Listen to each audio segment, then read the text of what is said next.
Բարի երեկո եւ բարի գալուստ հայկական ժամանակ տաղավարում զրուցելու եմ հանուն Հանրապետության կուսակցության նախագահ Արման Բաբաջանյանի հետ։ Բարև ձեզ, պարոն Բաբաջանյան։ Շատ բարև ձեզ։ Պարոն Բաբաջանյան, վերջին օրերին կրկին ակտուալ են դարձել պատերազմ եւ խաղաղություն խոսույթները, նախ հասկանանք ինչի համար է սա արվում եւ վարչապետի հայտնի հայտարարությունից հետո, որ որոշ ուժեր պատրաստում են նոր սեպտեմբերյան պատերազմ, այսպես հակառակ Բևեռի մոտ ձևավորել է կարծիք, որ սա նախընտրական շանտաժ է պարզապես, հանրությանը վախեցնելով փորձում են այս կերպ մոբիլիզացնել, որպեսզի խորհրդարանական սպասվող ընտրություններին ընտրեն քաղաքացիական պայմանագրին։ Հիմա հասկանանք սա շանտաժ է, քաղաքական ուղերձ է, թե որոշակի նախազգուշացում է եւ ինչու նաեւ այն ուժերը, որոնք այսպես Փաշինյանին միշտ մեղադրում են պատերազմ բերելու մեջ, հիմա հաշտ չեն խաղաղության հետ։ Վերջին նրանց հիմնական այսպես վերջին տարիների հիմնական նրանց անելիքը եղել է հենց պատերազմ հրահրելը եւ պատերազմ հրավիրելը Հայաստան, կլինի Ռուսաստանից, կլինի Իրանից, Ադրբեջանը մշտապես նրանք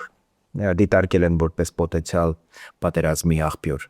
բայց ես շատ ավելի կուզեի, որպեսզի վերացարկվեինք եւ իրապես քննարկեինք այս պատերազմ թե խաղաղություն քննարկման վտանգավորությունը, որտեղ ինքնին քննարկումը շատ վատ ուղերձ է այն միջազգային գործընկերներին, ում հետ մենք կարևոր պայմանավորվածություններ ենք ձեռք բերել։ Եվ այսքան հեշտությամբ խոսել պատերազմ թե խաղաղություն ուղղակի ցույց է տալիս մեր անլրջությունը մեր իսկ կայացրած պայմանավորվածությունների, որովհետև օրինակ ինչ որ մեկը պատկերացնում է Միացյալ Նահանգների միջնորդությամբ ձեռք բերել խաղաղության գործարք, կնքել այդ գործարքը, դրանում այդ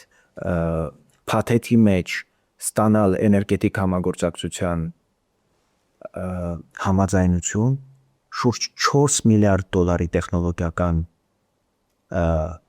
գործընկերության պատրաստակամություն, տրիպ, խաղաղության խաչմերուկին տալ կանաչ լույս ամերիկյան կառավարության կողմից եւ այդ ամբողջը խաղաղության փաթեթի, խաղաղության գործարքի փաթեթի մեջ ներառել եւ մեկ էլ Հայաստանի քաղաքական միջավայրը քննարկում է դա մեզ պետք է թե պետք չէ եւ մենք համաձայն ենք կամ ոչ։ Ընդհանրապես Հայաստանին այս բոլոր ուժերը недоговороспособный երկիր են փորձում դարձնել, ինչը չափազանց ծայրահեղ վտանգավոր է եւ այնինչ հիմա տեղի ունենում Լիբանանում այդպիսի հեռանկար են ուզում Հայաստան բերել։ Տեսեք, Լիբանանը 1 տարի ժամանակ ուներ, որ գործող կառավարությունը կարողանար զինաթափել Հեզբոլլահին։ Չկարողացավ դա անել։ Ինչ է հիմա տեղի ունենում ամբողջ Լիբանանի հետ։ Լիբանանը ուղղակի ավիրում են հрьяաները, որովհետև ասեցին մենք պայմանավորվածություն ունենք, որ մենք թողնում ենք, որպեսզի Լիբանանի օրինական կառավարությունը կարողանա գործուն միջոցներ, մեխանիզմներ, իր ձեռքի տակ ունեցած լծակները օգտագործի, որպեսզի Հեզբոլլահը զինաթափվի եւ զինված խմբավորումից դառնա քաղաքական խմբավորում, բացառապես խորհրդարանում ներկայացված լինի այդ երկրի։ Կառավարությունը չկարողացավ եւ իրենք լուրջ չընդունեցին այդ վերջնագիրը։ Ամերիկացիների միջնորդությամբ էր այդ խոսակցությունը հрьяաների, Հայաստանի, Իսրայելի եւ Լիբանանի միջեւ։ Լիբանանը չկարողացավ դա անել։ Հիմա ավիրում են հрьяաները Լիբանանը, ոչ միայն հարավային Լիբանանը։ Լիբանանի հարավի հաշվին բուֆեր են ստեղծում անվտանգության, որ իրենց տարածքները անվտանգ դարձնեն։ Մեր աչքի առաջ մենք տեսնում ենք, որ նրանք, ովքեր ի վիճակի չեն պայմանավորվել, նրանց հետ ինչա տեղի ունենում։ Էսեք ուզում։ Եվ այս իմաստով պատերազմ թե խաղաղություն մեզ համար խաղաղությունը շատ ավելին է, քան սոսկ այն ինչ մենք պատկերացնում ենք, որովհետև դրա այլընտրանքը ուղղակի հայկական պետականության կազմաքանդումն ու չեղարկումն է։ Մենք չենք կարող ուղղակի խաղաղության հետ այսպես խաղալ։ Ուստի նաև չեմ ուզում, որ մենք այս ընտրություններով պայմանավորենք խաղաղությունը, կամ մեկ անձով պայմանավորենք խաղաղությունը, մեկ քաղաքական ուժի հետ կապենք խաղաղությունը, կամ մեկ ընտրական ցիկլի հետ։ Խաղաղությունը շատ ավելին է, քան այս քաղաքական դերակատարներն են եւ այս առաջիկա ընտրություններն են։ Իհարկե, այս ընտրություններով մենք պիտի ամրապնդենք խաղաղության օրակարգը։ Բայց այս խաղաղությունը, որի այլընտրանքը ուղղակի մեր հավաքական չգոյությունն է որպես պետություն։ Ընդհանրապես ես կարծում եմ չափազանց վտանգավոր ուղերձներ է հասցնում միջազգային մեր այն գործընկերներին, ովքեր հետևողականորեն աշխատել են խաղաղության հաստատման համար եւ ավելին ամեն ինչ արել են, որպեսզի նոյեմբերի 9-ի այդ ծանր մեզ համար շատ դժվար իրավիճակից մեզ կարողանան դուրս բերել եւ շատ արժանապատիվ իդեպ ասեմ օգոստոսի 8-ի համաձայնությունների ընդհանուր համապատկերը այն մասին էր, որ Հայաստանի պարտությունը մեծ հաշվով այդտեղ մեծ դերակատարություն չի ունեցել։ Հայաստանը արժանապատվորեն որպես հավասար սուբյեկտ մասնակցել է այդ համաձայնություններին եւ դա է եղել նաեւ պատճառը, որ ամերիկացիները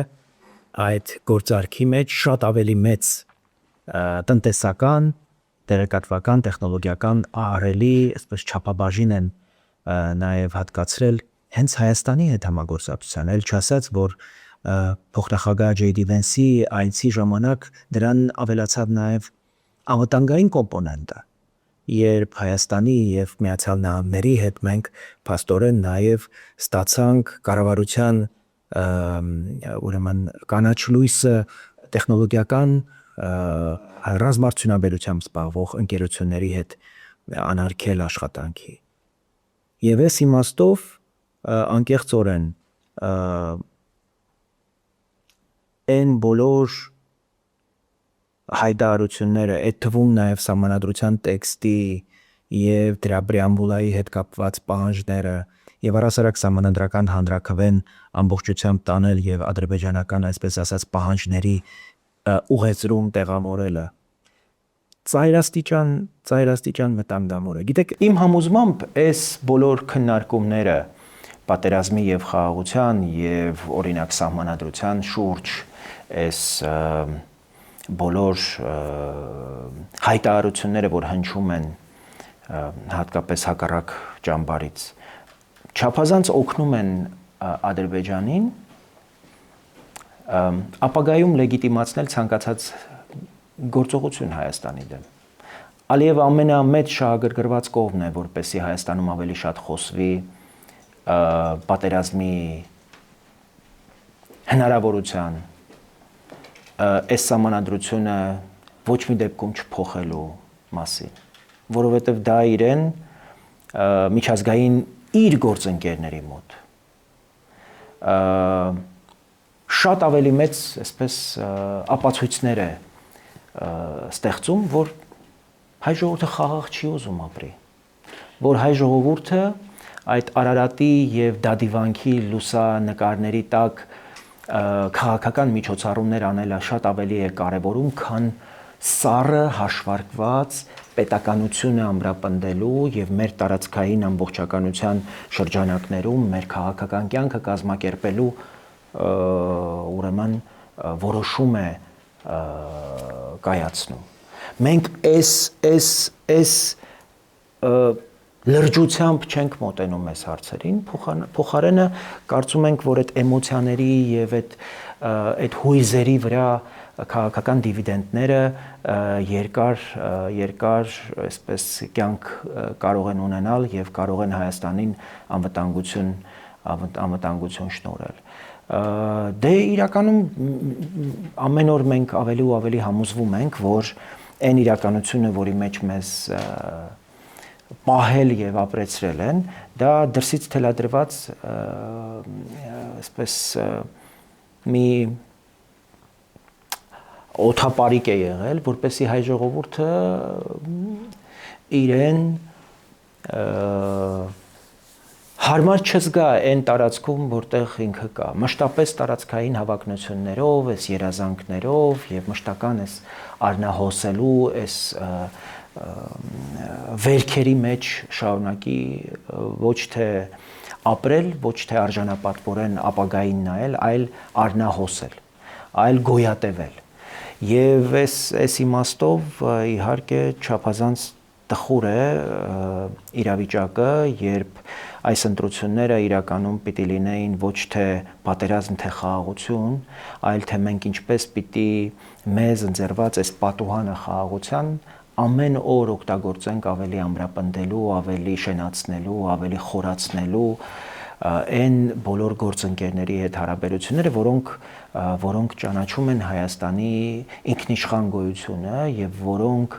որոնց հետ համագործակցությամբ նաեւ այս շատ թեժ ժամանակներում մենք այս տարածաշրջանում կարողանում ենք հարաբերական խաղաղությունը ոչ միայն պահպանել, այլև այդ խաղաղությամբ ինչ որ իմաստով նաեւ զարգացման պատկերացումներ ունենալ, առաջ ընթանալու օրակարգերի շուրջ քննարկել։ Սրա մասին ձեր տաղավարում էլ առիթներ եղել են, խոսել ենք, ուրիշ բանախոսներ եւս։ Մի պահ պատկերացրեք, եթե իրանական պատերազմը եւ ծոցի շուրջ ստեղծված իրավիճակը լիներ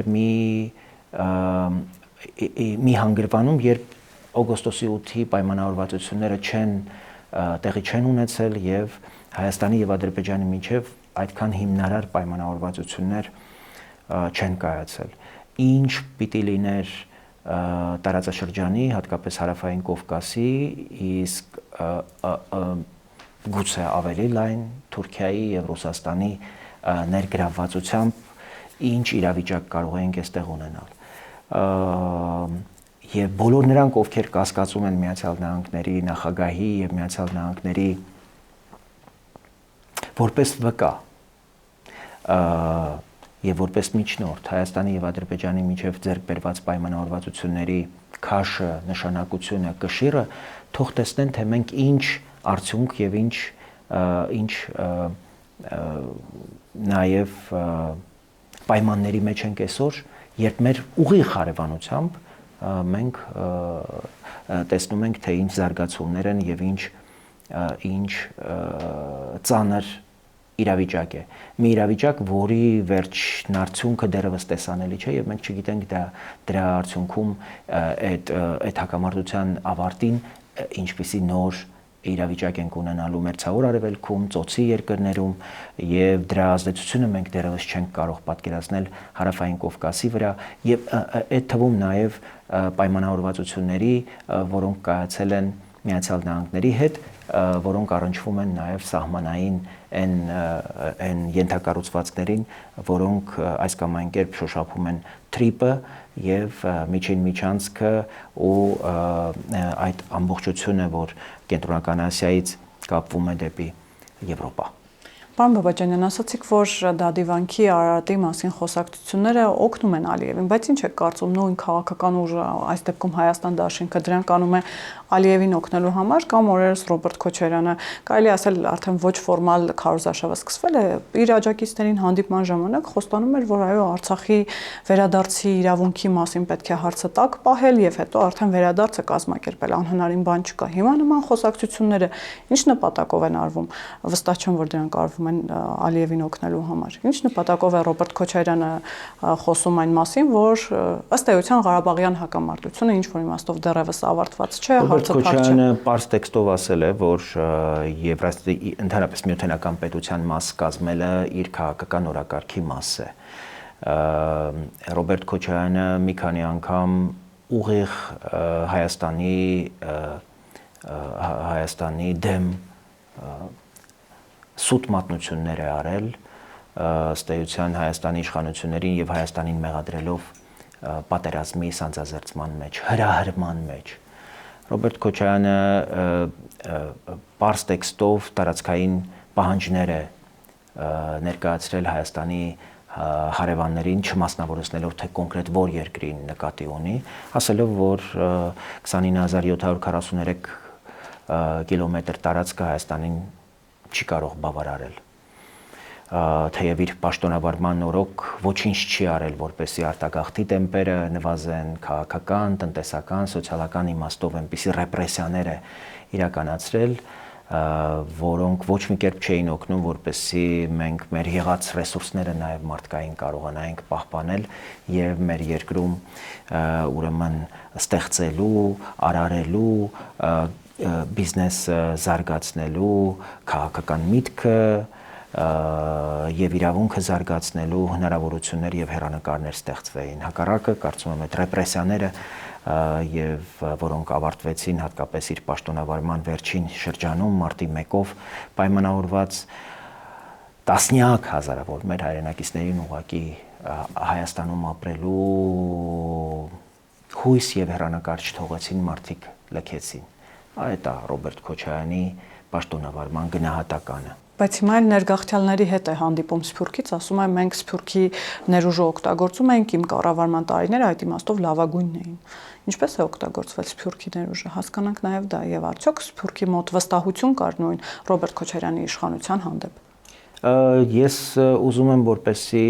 դուք հիշեք, թե 98 թե 2003 թվականներին Ռոբերտ Քոչարյանի երկու ընտրությունների ժամանակ Սփյուռքում ինչ քվեներ են ստացվել։ 97%-ով 2003 թվականին Ստեփան Դեմիրճյանը Լոս Անջելեսում հաղթել է Ռոբերտ Քոչարյանին։ Այն ատելությունը, որ կար, ես այդ ընտրություններին ուղիղ եմ մասնակցել եւ կազմակերպել Յուրա Վարդանյանի հետ այդ ընտրությունները եւ այն ատելությունը, որ կար եւ շարունակում է պահպանվել հատկապես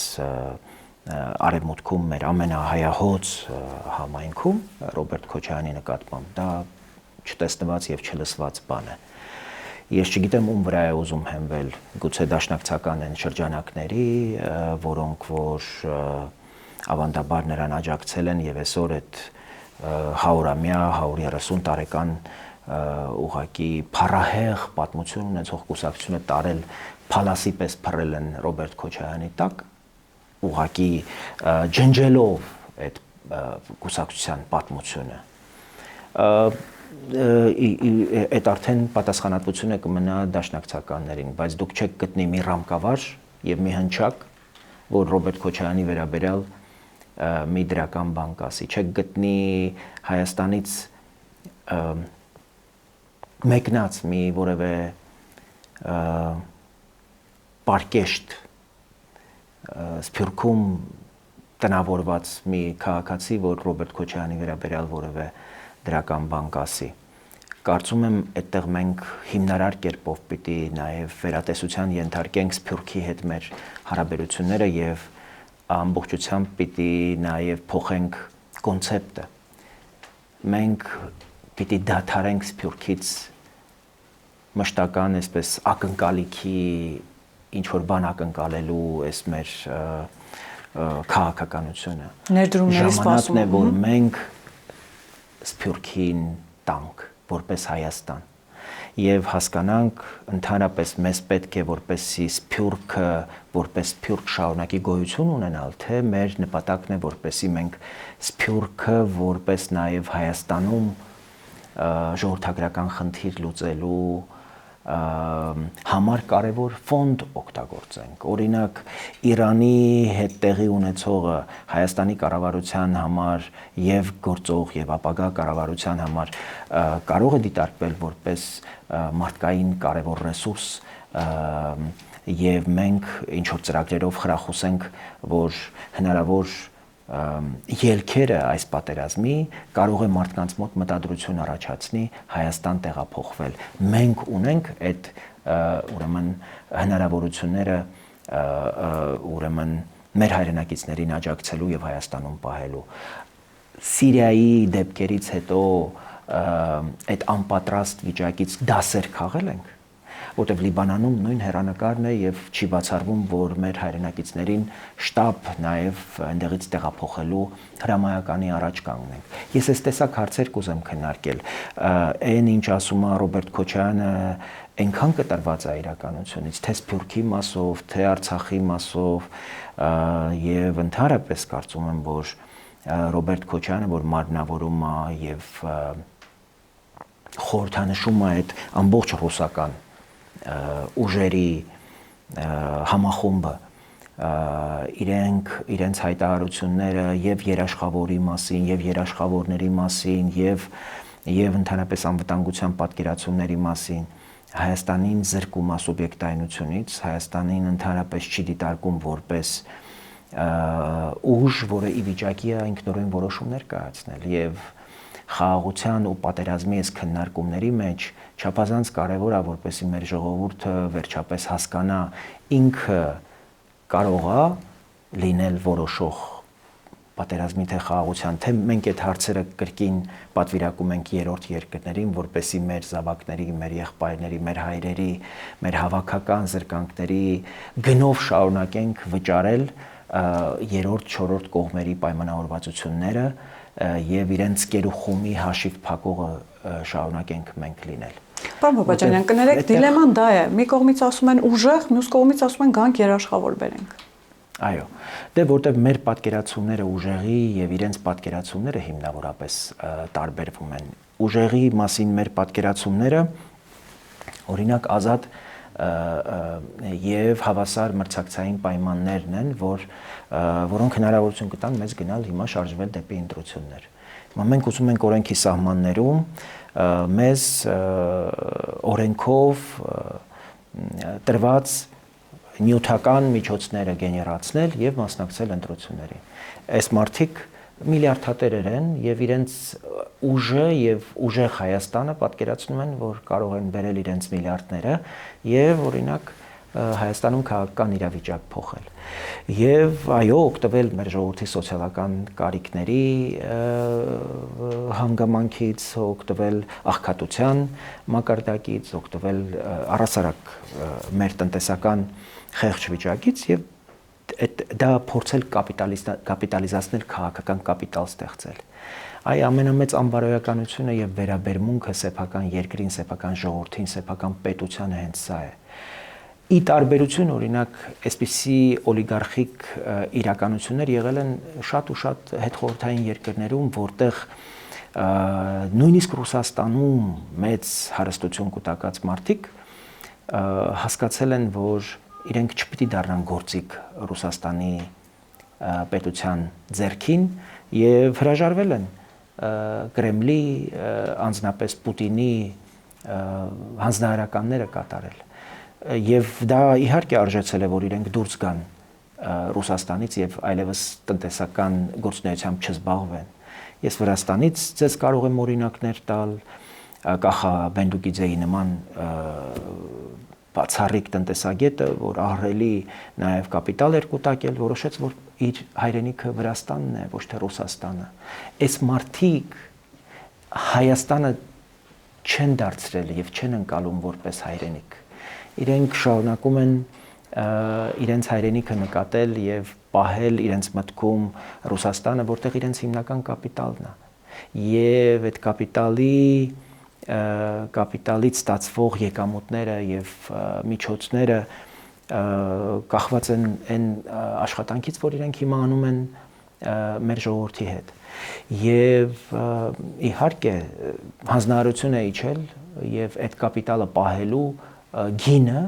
սեփական ժողովրդին sense terror-ի ենթարկելն է եւ պատերազմով սպառնալը եւ իհարկե այն թեզերը, որ իրենք շրջանառում են այդ երաշխավորի կամ մնացածի տեսքով։ Բայց այդ թեզերը հիմա ակտուալ են, պարոն Բաբաջանյան, գիտեք, բազմիցս լսել ենք, որ ում եք դուք պետք, ուր եք դուք գնալու, կամ որ շատ են մեզ փորձում համոզել, որ մենք փոքր ազգ ենք, պիտի տեղավորվենք այս թեզի ներքո, այն թեզի ներքո, այս պաշտպանի ներքո, այն պաշտպանի ներքո, հիմա ակտուալ են այդ թեզերը, կամ հանրության մոտ դրանք շատ կարևոր են այս քննարկումներում, որովհետև ի վերջո գիտեք, շատ կարևոր է նաև այս ընտրություններում քննարկել, թե Հայաստանը ինչ ապագա է իր համար տեսնում եւ որտեղ է տեսնում այդ ապագան։ Մենք կոնկրետ եղել ենք Եվրամիության անդամակցության հայտնի այդ ստորագրահավաքի եւ օրենքի համահեղինակ քաղաքական ուժ եւ մեզ համար այ որպես կոմպակտ երկիր Էստոնիան մեզնից փոքր երկիր է, Լատվիան, Լիտվան, դրանք առանցքային փոքր, բայց շատ կարևոր երկրներ են եւ ՆԱՏՕ-ի համար, եւ Եվրամիության համար։ Լյուքսեմբուրգը եւ Գերմանիան համահավասար կարևորություն ունեն Եվրամիության համար եւ Լյուքսեմբուրգի փոքր լինելը երբեք չի նսեմացնում Լյուքսեմբուրգի կարևորությունը այդ միության համար։ Մենք մեզ այդտեղ ենք տեսնում, որովհետեւ այդտեղ իրավունքի ուժն է առաջնային։ Այն միություններում, որտեղ նաև ձեր նշած քաղաքական ուժերն են պատկերացնում Հայաստանի ապագան եւ Հայաստանը շարունակում է այդ միություններում մնալ, ուժի իրավունքն է խրախուսվում, որտեղ փոքր երկրները հեռանկար չունեն, եւ դա է պատճառը, որ Ռոբերտ Քոչարյանի եւ մյուս Քոչարյանիկների հիմնական պատկերացումը միութենական պետության մաս դառնալն է։ Բաց տեքստով մարդիկ ինձ հետ փակ քննարկումներում այսօր այդ ուժերի առաջնորդները ասել են, որ իրենց նպատակը միութենական պետությունն է, որտեղ իրենք չեն հավատում Հայաստանի կարողությանը, բայց ինչու ընտրողի հետ ուղղությունը միայնակ պաշտպանելու իրեն։ Ընտրողը, որտեղ իրենք հասկանում են, թե Ռուսաստանն ինչ է արել հայ ժողովրդի հետ, Հայաստանի հետ, եւ ուղիղ ասելու դեպքում հայ ժողովուրդը ուղղակի իրենց ցույց կտա իրենց իրական տեղը եւ ցույց կտա, թե որտեղ են ձմեռում խեցգետինները։ Իրենք խոսում են թաքնված առանց ուղիղ ասելու իրենց մտադրությունների մասին։ Մենք պիտի ուղղակի հասկանանք, թե այս մարդիկ որտեղից են սերում, որտեղ է իրենց կապիտալը, եւ իրենք չեն կարող մի տեղ ունենալ կապիտալ եւ այդ կապիտալի հասցեն չփոխելով ուրեմն ստիպված չլինել այդ կապիտալի հայրենիքի քաղաքականությունը առաջ բրթել Հայաստանում կամ այլուր։ Միայն այն փաստը, որ մենք անդադ Ռոբերտ Քոչարյանից ենք խոսում, բայց կարծում եմ այլ ուժերի մասին էլ կարելի է խոսել։ Այս անարգանքը Հայաստանի օրենքի նկատմամբ, սահմանադրության նկատմամբ, գիտեք, ասենք բոլորս հասկանում ենք, չէ՞, որ Սամվել Կարապետյանը ուզի էլ, չուզի էլ չի կարող լինել Հայաստանի վարչապետ։ Եվ ասենք ամեն օր ստել, ամեն օր նոր հարցման խաբել ժողովրդին, ասել, որ ասենք 70, չգիտեմ քանի օր հետո Սամվել Կարապետյանը Հայաստանի վարչապետ է, այդ նշանակում է ուղղակի անարգել Հայաստանում իրավակարգը, օրինականությունը, ճիշտ է ասեք, էլի, որտեղ մարդը նախ երկու երկրի քաղաքացի է այս պահին եւ չի հրաժարվում համառորեն, մինչեւ ընտրությունները չլինեն։ Ըստակ է, որ նույնիսկ ընտրություններ լինեն ինքը չի կարող, որովհետեւ ակնհայտ է, չէ, որ իրենք սահմանադրական մեծամասնություն չեն ունենալու եւ սահմանադրությունը փոխելու հնարավորություն չեն ունենալու։ Եվ այս հայտարարություններն ինքնին ոչ թե ես ուզում եմ քննարկել ընդհանրապես որպես նախընտրական այսպես հնարք իմաստունի քննարկել թե, բայց ես կարծում եմ, որ մենք անընդհատ համերաշխության մասին ենք խոսում, այ օրինականությունը պիտի լիներ գոնե այն առանցքը, որի շուրջ պիտի այդ համերաշխ լինեինք։ Ես չեմ ասում մենք քաղաքական ուժերը իրար հետ համերաշխ լինեն, որտեղ մեր պատկերացումները տարբեր են, մենք այլ այսպես իրար բացառող երբեմն պատկերացումներ ու ընկալումներ ունենք Հայաստանի ապագայի վերաբերյալ, բայց օրինականության, մայր օրենքի, սահմանադրության շուրջ պիտի ունենանք այդ համախոհությունն ու համերաշխությունը։ Բայց այս մարդիկ առաջի օրից եկել են դարել են Հայաստանի նախագահ հենց սահմանադրություն խախտելով։ Եվ իրենց համար հերթական խախտումը օրինակ ոչ մի այսպես նշանակություն չունի, իրենք հանգիստ կարող են դա անել։ Ավելին այնքան հեշտությամբ են խոսում սահմանադրությունը փոխելու եւ իրենց հարմարեցնելու ուրեմն մասին, կարծես ուրեմն երկիրը եւ պետությունը իրենց հորդուքյանն է, մենք էլ այստեղ ուրեմն իրենց սպասավորներն ենք ու Հայաստանի քաղաքացիների կամքը իրենց համար առնովի մի ապրանք է։ Այստեղ ա որ մենք նաեւ կարծում եմ, որ հավաքականորեն ավելի պատասխանատու եւ ավելի աչալուրջ կգտնվի մեր ժողովուրդը ու ասեմ ձեզ մեր փակ հանդիպումներում, մեր առասարակ հանդիպումներում ավելի համոզվում ենք այ ակտուալության մասին կարևոր հարց տվեցիք ժողովրդին այդ սին, այդ հուզական, այդ Արարատի դադիվանքի այդ լուսանկարներն ու տեսանյութերը եւ դրանց առաջ պլպլան, ամպագորգոր այդ հայտարարություններն ու միմյանց քաղաքական ձոներ այսպես հղելը որևէ նստվածք չի թողնում մարդիկ այս դաժան եւ մղձավանջներից հետո պատերազմից հետո շատ ավելի հասուն են եւ շատ ավելի սառը հաշվարկել գիտեն, քան շատ ու շատ քաղաքական այսպես կոչված խմբեր, ուժեր, որոնք առաջիկայում մասնակցելու են ընտրական գործընթացներին։ Պարոն Բաբաջանյան, քանի որ գնացիք այդ դաշտից, կան անկեղծ է սեփական էլեկտորատի ժողովրդի հետ խոսել արհեստական բանականության միջոցով եւ այդտեղ էլ ստել, որ դե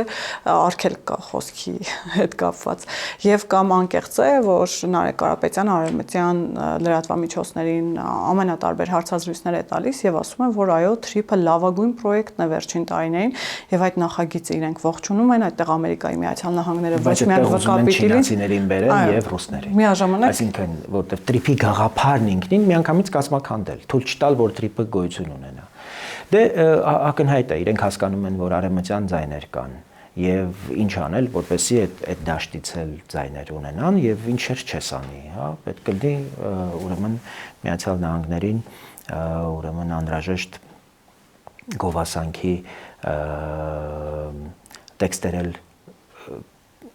կուղեն։ Վերջերս էլ գիտեք Financial Times-ին էին հարցազրույց տվել, թե ինչ որ իրենց փաստաբաններ տվել այդ Ամստերդամ անունով։ Բայց բանը բոլորն էլ շատ լավ հասկանում են եւ մենք իհարկե մեր ընտրողների, մեր քաղաքացիների հետ հանգամանալից կերպով այս բոլոր կեղծիքների մասին խոսում ենք եւ նաև այս հնարքների մասին իրազեկում ենք ու կասկած չկա, որ ընտրողը, որը գնալու է ընտրության, արդեն ունի հստակ որոշում եւ պատկերացում իր անելիքների շուրջ։ Մեր գլխավոր խնդիրն է այս պատերազմ թե խաղաղության այս երկընտրանքը մարդկանց մոտ հուսահատության եւ ավելի ու ավելի անորոշությունների, ապագայի նկատմամբ անորոշությունների դաշտ է բացում, ինչը մարդկանց ընտրությունների չգնալու կարծես համոզում է ձևավորում։ Մեզ համար ծայրաստիճան վտանգավոր է այս իրողությունը եւ եթե Միացյալ Նահանգների Հանրապետական ինստիտուտի անցկացրած հարցումները որպես հիմք վերցնենք եւ մեր բնակչության 50-60%-ը մոտավորապես որոշել է չմասնակցել ընտրություններին, դա կարող է ապես ազդել ընդհանրապես ընտրությունների ժողովրդավարական բնույթի վրա։ Մեզ պետք է հնարավորինս շատ մասնակցայնություն, որպեսզի այն ուժերը, որոնք տեղ կգտնեն հաջորդ իշխանության մեջ, իսկ իշխանությունը բաղկացած է իշխանական եւ ոչ իշխանական եւ ընդդիմադիր ուժերից,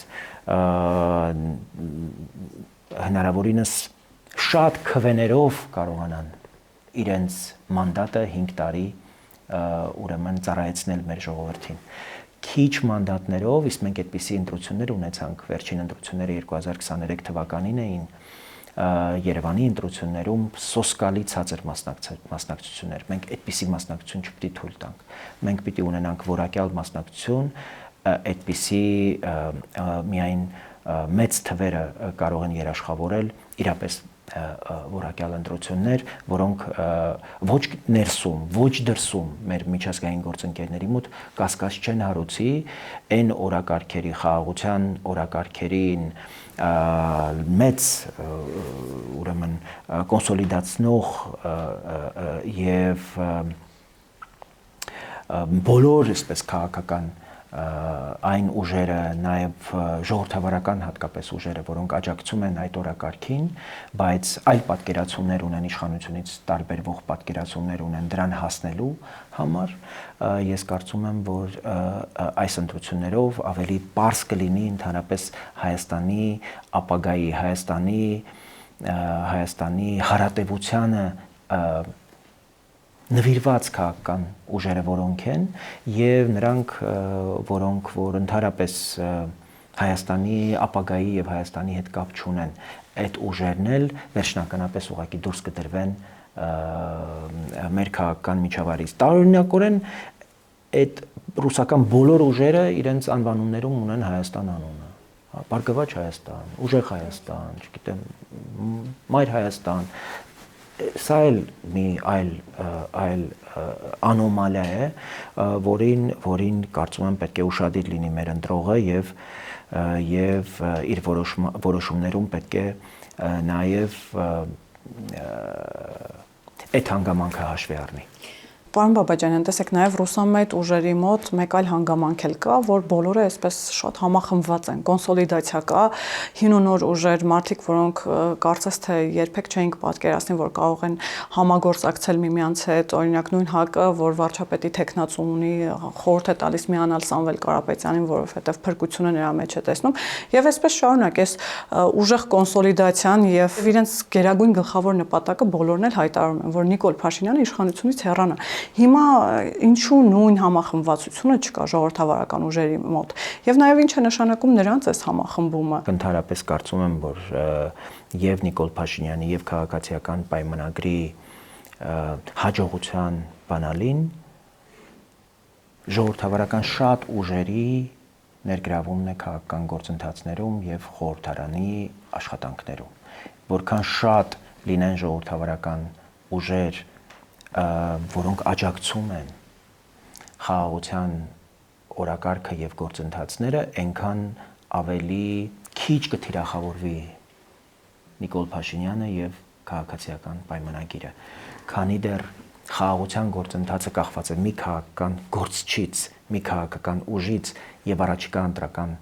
ցիկլից, այս թիրախավորումը շարունակվելու է։ Եթե մենք իրապես անկեղծ ենք եւ ցանկանում ենք անշրջելի դարձնել խաղաղության գործընթացը, պետք է դրա շուրջ, այդ օրակարգի շուրջ ավելի մեծ համախմբում եւ կոնսոլիդացիա տեղի ունենա ժողովրդավարական ուժերի, ովքեր առաջին օրից հայտարարել են, որ օգոստոսի 8-ը աջակցում են եւ այդ օրակարգը իրենց համար չափազանց կարեւոր է։ Սա վերաբերում է նաեւ Նիկոլ Փաշինյանի ֆիզիկական անվտանգությանը։ Մենք եթե մտածում ենք նրան անվտանգ դարձնել, պիտի քաղաքական դերակատարները, քաղաքական ուժերը կամ, այսպես ասեմ, Նիկոլ Փաշինյանները պետք է շատ լինեն, որպեսզի իմաստազրկվի Նիկոլ Փաշինյանին ֆիզիկապես նրան վնաս հասցնելու։ Իսկ այդ վտանգը կա այսօր առհասարակ բան։ Իհարկե։ Ես անկեղծորեն ասեմ, ես Նայիրի Հունանյանի հետ հանդիպման ժամանակ մեր քննարկումները նաև նրա մասին էին, որ դեպքից 6 ամիս առաջ իրեն հորդորել եւ իր մտադրությունը ոռոգել են շատ կոնկրետ անձինք, ովքեր իդեպ այս ընտրություններում էլ կարևոր դերակատարներ են, ասելով, որ Վազգեն Սարգսյանին վերացնենք, Հայաստանը կփրկվի։ Այսինքն իր մեջ առաքյալի մի այսպես զգացողություն են սերմանել, որը իրեն մոտիվացրել է գնալու այդ ահաբեկչության այդ ոճիրին։ Եվ ես հիմա այսպես առանձին կուսակցությունների երիտասարդական թևերի որոշ ներկայացուցիչների քննարկումներ եմ լսել, որտեղ այդ նույն բանն է։ Առաքյալները կան։ Նիկոլ Փաշինյանին վերացնենք, Հայաստանը կփրկվի։ Շատ նման։ Եվ այստեղ ես կարծում եմ մենք չափազանց զգույշ պիտի լինենք եւ ուշադիր պիտի լինենք, որպեսզի թույլ չտանք։ Կարծում եք այսօր էլ կգտնվի Նայիրի Հունանյան։ Իհարկե, ես կարծում եմ, որ Դաշնակցության ներսում գիտեք ինչքան այդպիսի Նայիրի Հունանյաններ կան, ովքեր այդ նույն տրամադրություններով այդ անձինք կան, հա, ինձ Նայիրին 3 անուն ա տվել՝ Հրանտ Մարգարյան, Վազգեն Մանուկյան, Ռուբեն Հակոբյան։ Էլ ինչ ասեմ։ Այդ մարդիկ այսօր դերակատարներ են, այդ մարդիկ այսօր այդ դաշտում են ձեր նշած ռուսամետ դաշտում են։ Իսկ իրենց խոսքը, ատելության աստիճանը տեսել եք այսօր հիմնական ուրեմն դերակատարների նկատմամբ։ Որևէ բանով որևէ փոփոխություն չի կրել եւ ես կասկած չունեմ, բայց մենք քաղաքական գործիքներ ունենք մեր ձեռքին, թույլ չտալու որպեսզի թիրախը որքան լայնանա, այնքան ավելի անհնար կդառնա ուրեմն դա իրագործել։ Մենք դա չպետք է թույլ տանք եւ դրա համար պետք է ուրեմն դաշտը լայնացնել եւ համախոհությունն ու համերաշխությունը այս օրակարգին Հայաստանի խաղաղությունը եւ այս խաղաղության գործընթացը անշրջելի դարձնելը պիտի լինի մեր հիմնական ուղեցույցն ու մեր գործունեության հրամայականը, ինչու մենք չենք միավորվում, մենք շարունակում ենք մեր դուռը բաց պահել, թեև շատ ժամանակ չի մնացել, բայց մենք հայտարարել ենք, որ ընդլայնված ցուցակով ենք գնալու ընտրություններին, այդ ցուցակն ենք փորձում ամբողջացնել, զուգահեռ բաց պահելով այլ ուժերի հետ, ոչ կոալիցիայով, օրինակ ընտրական ցուցակով, կուսակցական ցուցակով, օրինակ մասնակցելու հնարավորություն ենք դիտարկում այլ քաղաքական ուժերի հետ, որտեղ նաև տեսնում ենք, որ ժողովուրդը այդպիսի ակնկալիք ունի։ Ամեն օր մենք այդպիսի տասնյակ զանգեր ու այդպիսի գրառումներ ենք տեսնում, որ միավորվեք, որտեղ մենք ձեզ տեսնում ենք միավորված ուրեմն խորհրդարանում։ Եվ մենք ջանք չենք խնայելու, որպեսզի ժողովրդի ակնկալիքը եւ սպասումը կարողանանք իրականացնել։ Եվ վերջում պարոն Բաբաջանյան, գիտեք, որ այս ընտրությունների, այս տարվա ընտրությունների վրա հատկապես սևեռվածությունը մեծ է, ասում են, որ սրանք Հայաստանի պատմության մեջ ամենակարևոր ընտրություններն են, դրան անդրադարձել է վարչապետը, ասել է, որ սրանք պատմաքաղաքական են։ Ինչով է սա պայմանավորված։ Որոշակի մարդկանց մոտ տպավորություն է ստեղծվում, որ սա արհեստականորեն են փորձում այսպես կարևորել այս տարվա ընտրությունները, ասում են, դե հերթական ընտրություն է, ինչով է սա տարբերվում մյուսներից։ Հիմա հասկանանք, ինչով է կարևոր այս տարվա խորհրդարանական ընտրությունները։ Դե գիտեք, միջազգային ծանր եւ հարափոփող այսպես իրավիճակ է եւ Հայաստանը կարծես վերջին ընտրություններից հետո ծանր կորուստների գնով կարողացել է որոշակիորեն անկախության մի մակարդակ վերագտնել իր մեջ եւ ինքնուրույն այս ընտրությունները կազմակերպել։ Հայաստանի պատմության մեջ չի եղել որևէ ընտրություն, որտեղ այս աստիճան Հայաստանը սուվերեն լիներ եւ ինքնիշխան։ Մենք տեսել ենք տարբեր դերակատարների, այդ թվում նաեւ իշխանությունների վրա ուղիղ դրսից ազդեցություններ։ Եվ պատահական չի, որ օրինակ եվրոպացիները գործող իշխանությունների հետ համագործակցաբար փորձում են պաշտպանել Հայաստանում ժողովրդավարությունը եւ ժողովրդի քվեն։ Ի տարբերություն ռուսների, որոնք որ օգնում են ժողովրդավարությունը կործանել փորձող ուժերին։ Այդտեղ հիմնարար տարբերություն կա։ Իսկ պատմաքաղաքական բնույթը իհարկե, եթե մենք առաջիկայում պատրաստվում ենք խաղաղության պայմանագիր կնքել, ես կարծում եմ, որ ժողովրդի մանդատից կախված կլինի ով պետք է այդ խաղաղությունը կնքի եւ այդ խաղաղությունը որքան հուսալի կարող է լինել եւ առնվազն արդյոք մենք կկարողանանք պայմանավորվածությունները, որոնք 100-ամյա նաեւ նշանակություն ունեն, օրինակ տրիպը, Միացյալ Նահանգների հետ ձեռք բերված պայմանավորվածությունները արդյոք կունենան այդպիսի մեծ պատմական ընդգրկում թե ոչ, հենց այս ընտրությունների ելքով է պայմանավորված լինելու։ Իհարկե նոր սահմանադրություն, 4-րդ հանրապետություն, այս բոլորը կարող է միայն իրագործվել, եթե մենք ուրեմն կարողանանք պատասխանատվությամբ մոտենալ այս ընտրություններին եւ իրապես չնսեմացնել դրա պատմաքաղաքական կարևորությունն ու նշանակությունը։ Ընդհանրապես Հայաստանում բոլոր ընտրություններն են պատմական եւ ճակատագրական եւ Երանի գան են ժամանակները, երբ ընտրությունները չեն որոշի ժողովրդավարական համակարգը հնարավոր կլինի այլևս շրջել Հայաստանում, թե ոչ խաղաղությունը չպիտի կախված լինի որևէ ընտրական ցիկլից եւ որևէ քաղաքական ուժից կամ առանձին գործչից, մեզ պետք է ինստիտուցիոնալ հիմքերի վրա դնել այդ գործընթացները եւ ընդհանրապես թույլ չտալ քննարկում խաղաղություն թե պատերազմ։ Այս քննարկումն ինքնին գիտական եւ հակապետական եւ անբարոյական է, ովքեր այսպիսի քննարկում են թույլ տալիս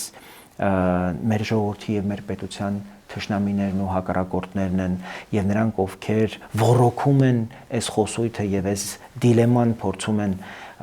ներմուծել մեր քաղաքական այս քննարկումների դաշտ, ընդհանրապես մեր պետության ապագայի եւ հարատեվության հետ ոչ մի կապ չունեն, հակառակը դրանք թշնամիներն են մեր պետության եւ մեր ժողովրդի։ Շնորհակալ եմ, պարոն Բաբաջյան։ Ես եմ շատ շնորհակալ։ Հիշեցնեմ, որ զրուցակիցս Արման Բաբաջանյանն էր, կհանդիպենք։